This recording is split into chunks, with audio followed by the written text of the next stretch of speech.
አርእስተ ዜና ማህበረ ቅዱሳን እየተገበረ በሚገኘው አዲሱ ስልታዊ ዕቅድ መሰረት የቅድስት ቤተክርስቲያን የ10 ዓመት መሪ ዕቅድ ለማሳካት የተንቀሳቀሰ መሆኑን ገለጸ።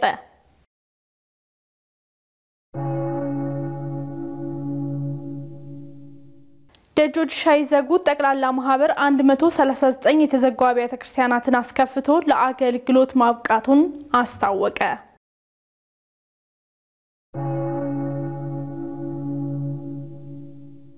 በሀገራችን ያለው የሰላም እጦትና ተፈጥሯዊ አደጋዎች በቅድስት ቤተክርስቲያን ቅርሶች ላይ ጉዳት እያስከተሉ እንደሚገኙ ተገለጸ።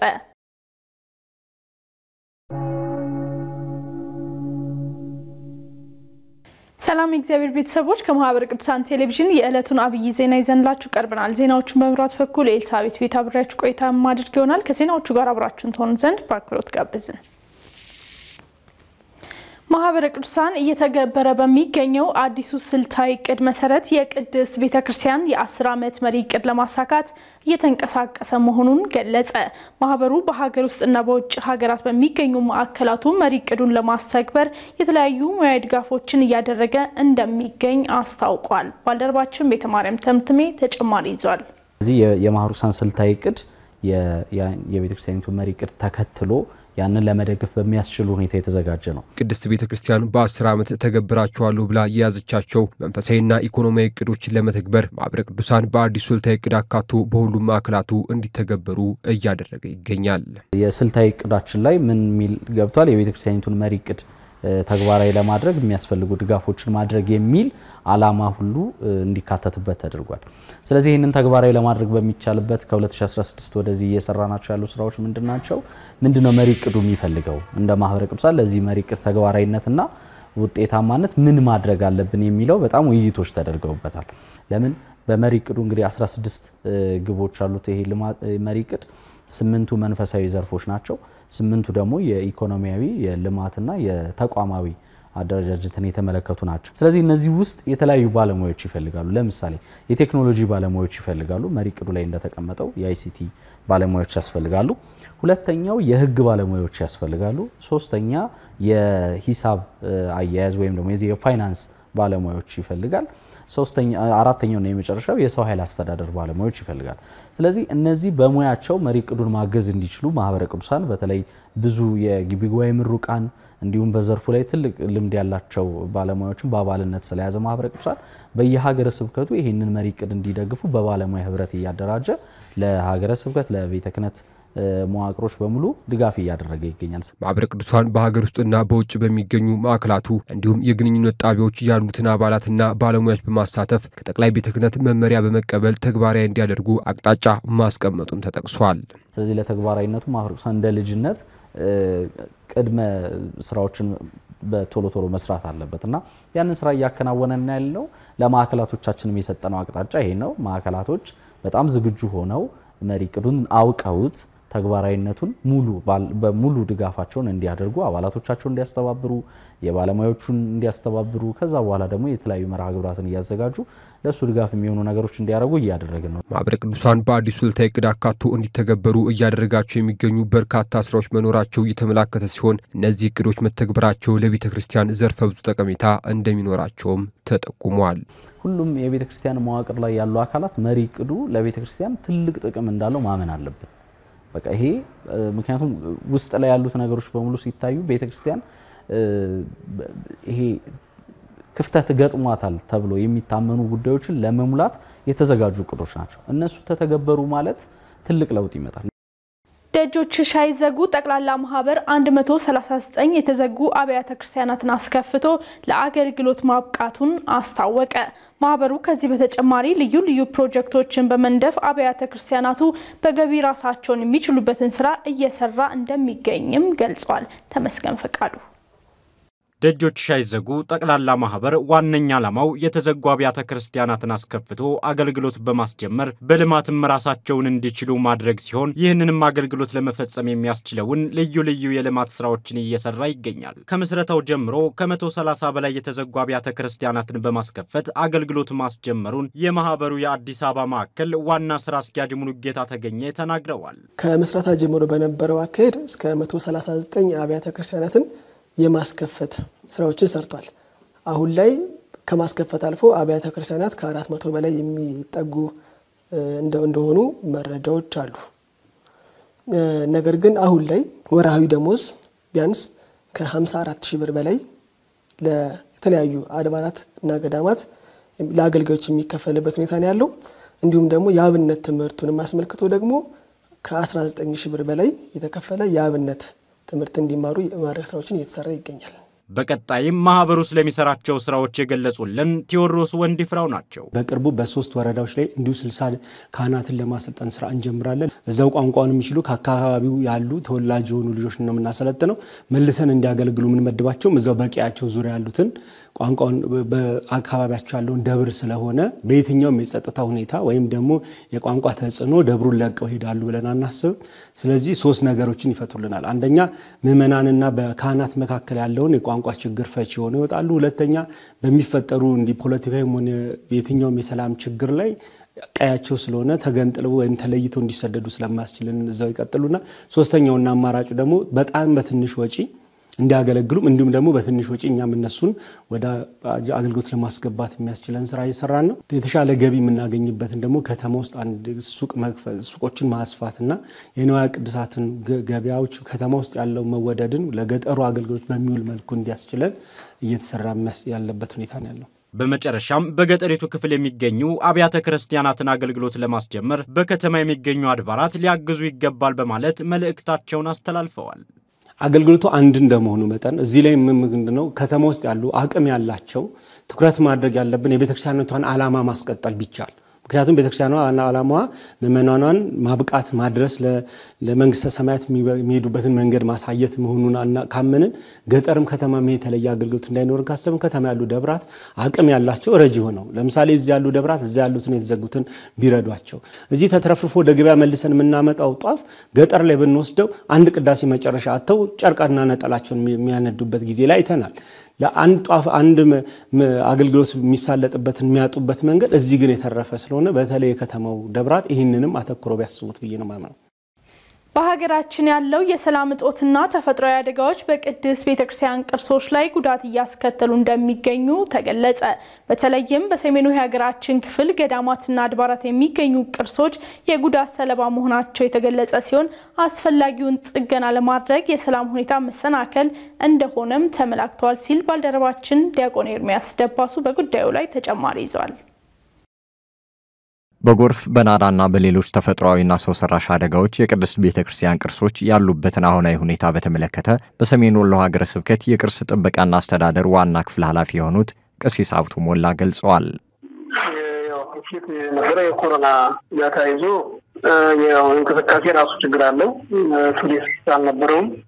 በከፍተኛ የቱሪስት ገቢ ምክንያት የሚታደሩት ተመካቢ የሚያገኙት እውቅና ፕሮሞሽን የሚያገኙት ቅርሶች በዛ የተጎዱበት እንዳለ ከዛ በኋላ ላይ የመጣው አጠቃላይ የሰላም ችግር ነው። አጠቃላይ እንግዲህ ወይስ 6 ዓመት እንደዛ ማለት ነው።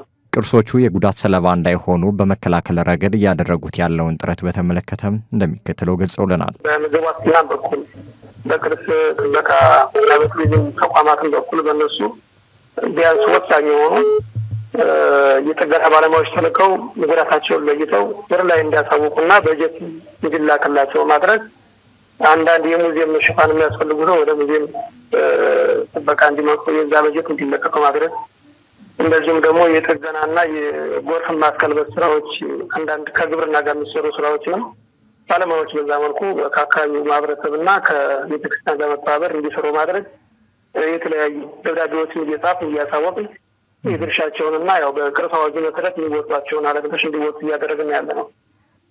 እና በዚህ በጣም ውስብስብ የሆነው የሰላም ጉዳይ እንግዲህ ቅርስና ቱሪዝም በግልባጩ ሰላም ነውና እሱ ከሌለ በቱሪዝሙ ዜሮ ሊሆን ይችላል። አጠቃላይ ቅርሱ ግን እንዲሁ በቤተክርስቲያን አገልግሎት ሰበብ በተቻለ መጠን መረጃዎች እንዲሰበሰቡ ጉዳታቸው እንዲለይ እንደዚህ ደግሞ በመጻጻፍ ከታች ካህናቱም መነኮሳቱም መረጃዎችን እያቀረቡ ድጋፍ እየተደረገላቸው ያው ባሉበት ቢያንስ እንዲቀጥሉ የሚደረግበት ነገር እየተሞከረ ነው ያለው። ግን ያን ያክልሱ ማብዛት አይደለም።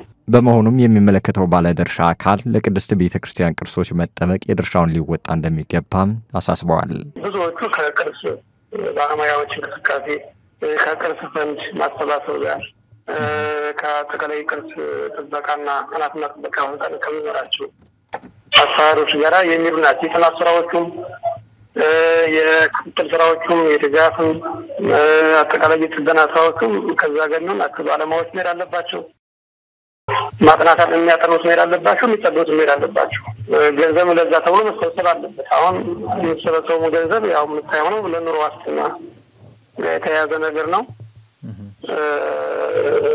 ሁለተኛ ባለሙያዎች ለማንቀሳቀስ የትራንስፖርት መንገዶቹ የራሳቸው ችግር አለባቸው። አሁን ተከታታይ ጥገና ይፈልጋሉ። መንገዶቻቸው ደህንነት ይፈልጋሉ። ያም ራሱ አንድ ችግር ነው። ማህበረ ቅዱሳን ወላጆቻቸውን በልዩ ልዩ ምክንያት ላጡ ተማሪዎች የሚያደርገው ድጋፍ ዘላቂነት እንዲኖረው ከአጋር አካላት ጋር ሰፊ ስራዎችን እየሰራ እንደሚገኝ አስታወቀ። በአሁኑ ሰዓት ድጋፍ ከሚያስፈልጋቸው ወገኖች ቁጥር አንጻር የሚደረግላቸው ድጋፍ በቂ ባለመሆኑ ሌሎች አጋር አካላት የበኩላቸውን ሊወጡ እንደሚገባም ጥሪ ቀርቧል። ባልደረባችን ተመስገን ፈቃዱ ተጨማሪ ይዟል።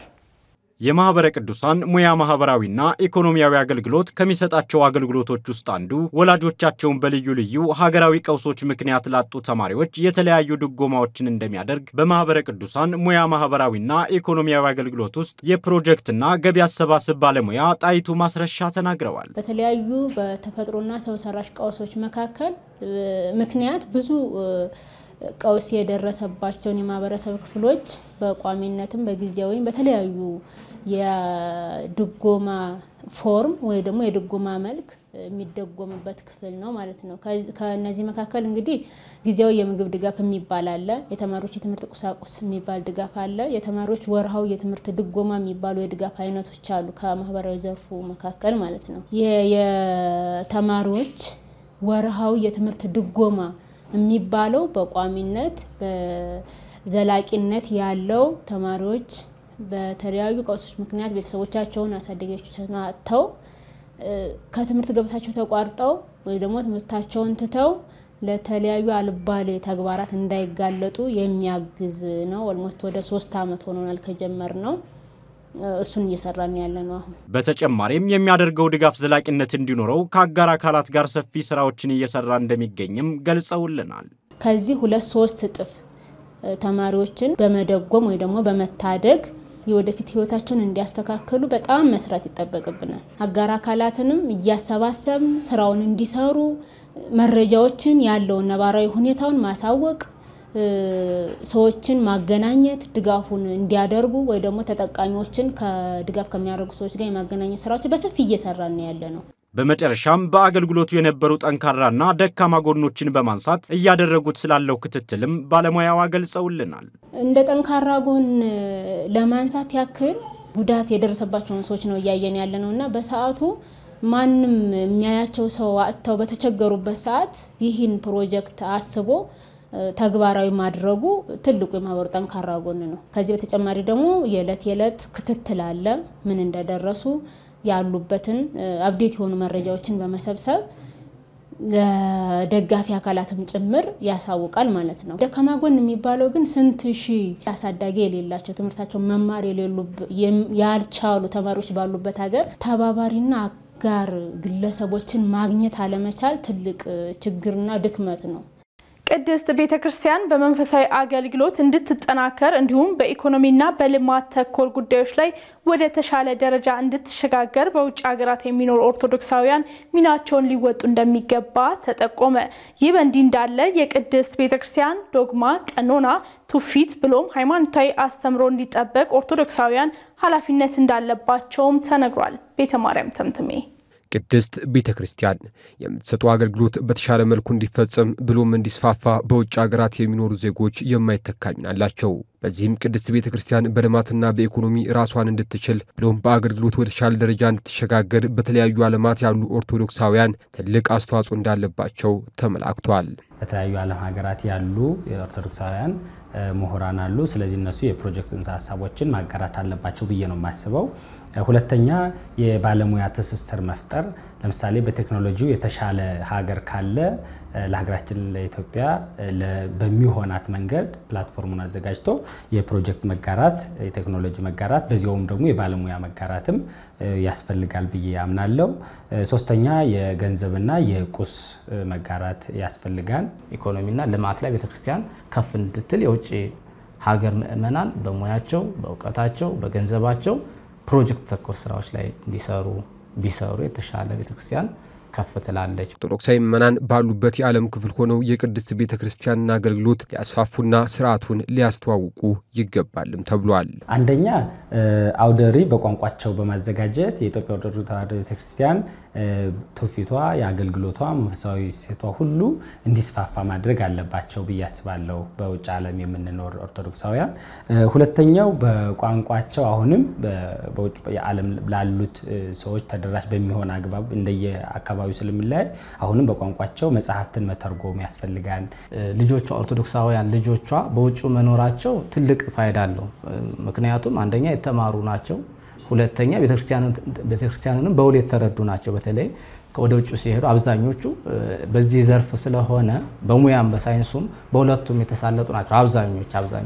ስለዚህ እነሱ ሲሄዱ ቤተክርስቲያኒትን በውል የሚገልጹበት አቅም የሌላውን ደግሞ ባህል ተረርተው የሚገልጹበት አቅማቸው የተሻለ ነው። በውጭ ያሉ ዜጎች ቅድስት ቤተክርስቲያን አገልግሎቷ ባልተዳረሱባት የዓለማት ክፍሎች እንዲስፋፉ ከዋናው የቤተ ክህነትና የማህበረ ቅዱሳን መዋቅር ጋር በጋራ ተናበው ሊሰሩ እንደሚገባም ተመላክቷል። እነዚህ ሁለቱ መዋቅራት በመናበብ ተተኪ ትውልድን መሰረት ያደረገ እንዲያውም ልምድ ከአህታ ቤተክርስቲያናት የተሻሉ ልምዶችን በመውሰድ ተተኪ ትውልድ ላይ መዋቅራት ማጠናከር ላይ ዲፕሎማሲ ላይ መስራት ቢቻል ምእመናን ቅድስት ቤተክርስቲያንም ለዓለም እናስተዋውቃለን። ሀገረ ስብከቱ እንደየነባራዊ ሁኔታ በትክክል ማደራጀት በቋንቋቸው ሊያስተምሩ የሚችሉ የሰው ኃይል ስምሪቱ ላይ ትኩረት አድርጎ ቢሰራ ጥሩ ነው ብዬ አስባለሁኝ። ተመልካቾቻችን ዜናዎቻችን እንደቀጠሉ ይገኛሉ። ወደ ውጪ መረጃ ስንሸጋገር በኤምራት ዩኒቨርሲቲ የግቢ ጉባኤ ተማሪዎች የሽኝት መርሃ ግብር መከናወኑና ሳምንታዊ የውጭ መረጃዎችን ባልደረባችን ናሁም ገብረኪዳን በተከታይነት ይዞልን ይቀርባል።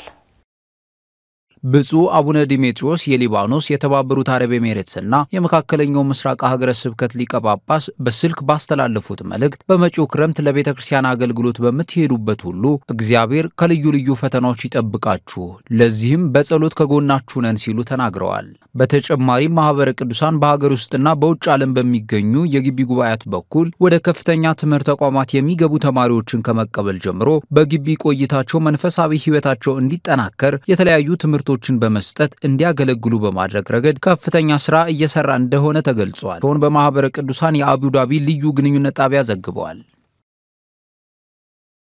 በዛሬው ዕለት ታስበው ከሚውሉት ቅዱሳን መካከል ቅዱስ ኤጲፋኒዎስ ዘቆጵሮስን የተመለከተ አጭር ታሪክ ይቀርብልናል። እሱን ተከታትለን ተመልሰን እንገናኝ። ቅዱስ ኤጲፋኒዎስ ዘቆጵሮስ ይህም ቅዱስ ከቤተ ገብርኤል አጸድ አቅራቢያ ነው። ወላጆቹም በኦሪት ሕግ የጸኑ አይሁድ ናቸው። በአንዲት ዕለትም የእግዚአብሔር ጸጋ ካደረበት ሱሙሉክያኖስ ከሚባል መነኮስ ጋር ተገናኘም። ይህም መነኮስ ገንዘብ ስለሌለው የሚለብሰውን የጸጉር አጽፋ አውልቆ ለድሃ ይሰጥ ነበርና በዚያን ጊዜ ለዚያ መነኮስ የብርሃን ልብስ ከሰማይ ሲወርድለት ኤጲፋኒዎስ አየም። ስለዚህም ድንቅ ታምር ያደነቀው ኤጲፋኒዎስ ከመነኮሱ እግር በታች ሰግዶ ክርስቲያን እንዲያደርገው ለመነው። መነኮሱም የክርስትና ጥምቀትን እንዲጠመቅና የቤተ ክርስቲያንን ትምህርት ስርዓቷንም እንዲማር ረዳው። ከዚህ በኋላም መነኮሰ። ከታላቁ አባት ኢላሪዮስም የምንኩስናን ሕግና የክርስትና ስርዓትን ተማረ። የእግዚአብሔር ጸጋ አድሮበትም ታላላቅ ታምራትን ሰራ። በገድልና በትሩፋትን ፍጹም ሆነ። ከዚህ በኋላ ወደ ቆጵሮስ ደሴት ሄደ። የቆጵሮስ ደሴት ኤጲስቆጶስ ባረፈ ጊዜም በእግዚአብሔር ፈቃድ ኤጲስቆጶስነት ተሾመ። እግዚአብሔር በሚወድለት በሹመቱ ዘመን በበጎ ሥራ ላይ ጸና። ጥቅም ያላቸው ብዙ ድርሳናትንም ደረሰ። ከዚህ በኋላም የከበረ ኤጲፋኒዎስ የሚያርፍበትን ጊዜ አውቆ ተነስቶ ጸለየ። ለደቀ መዛሙርቱም እነርሱ ኤጲስቆጶሳት እንዲሆኑ ነግሯቸው በሰላምታም ተሰናብቷቸው ከዚህ ዓለም ድካም ግንቦት 17 ቀን በሰላም አረፈ። አምላከ ቅዱሳን ከቅዱሱ ረድኤት በረከት ምልጃና ጸሎት ያሳትፈን። ተመልካቾቻችን ለዕለቱ ያዝነው አብይ ዜና የተከታተላችሁትን ይመስል ነበር። ከዜናዎቹ ጋር አብሬያችሁ ቆይታ ያደረኩኝ ኤልሳቤት ቤተ ነበርኩኝ። ለነበረን የአብሮነት ቆይታ ከልብ በማመስገን ቀሪ መርሃ ግብሮች ወደ እናንተ መድረሳቸውን ይቀጥላሉ። ይቆየን።